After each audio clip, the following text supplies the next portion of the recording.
But by the end of 23 and certainly 24, most regions have recuperated, are back to the pre-COVID era. So this kind of good news.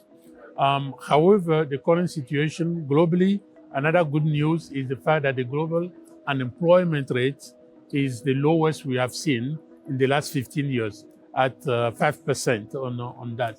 However, the current situation, as you described it, creates a lot of uncertainties, and uncertainty that is not always good for the economy, and therefore it has its impact on the labor market. And those uncertainties are not just coming from the geopolitical dimension, but also from the fast-moving changes in the technology area, as well as the new investment in climate change, be it mitigation or adaptation, and the major issue we have with the youth unemployment.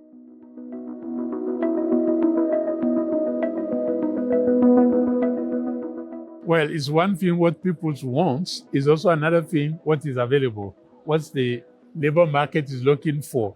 And hopefully you can match the two.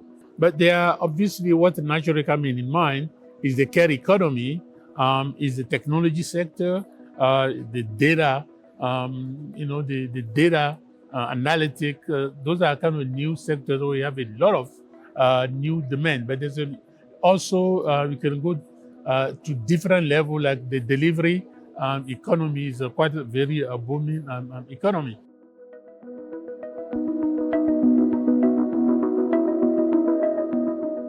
It's normal. That is a normal behavior that we all at one point can have a concern or even a fear, and particularly if you are in a very clerical, repetitive jobs that can be automated.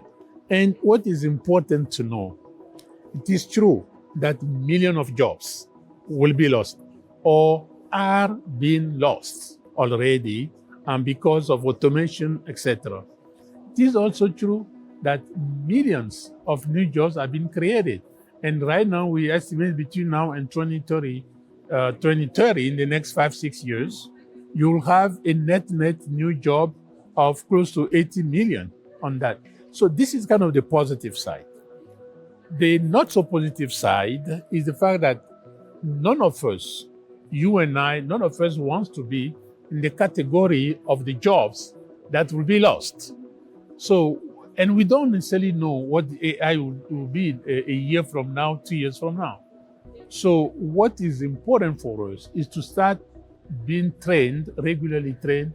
That's what I'm insisting on, the skill development, the reskilling and the upskilling, focusing much more on apprenticeship, and also ensuring at the government level that we have this dialogue so that there is a better matching of the needs and the training.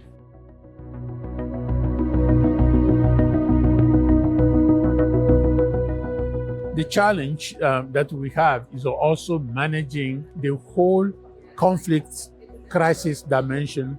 Has been not good news for anybody. It starts from the region, but not only from MENA, from the whole world. So it is important for us to make sure that peace, stability, security is in the region.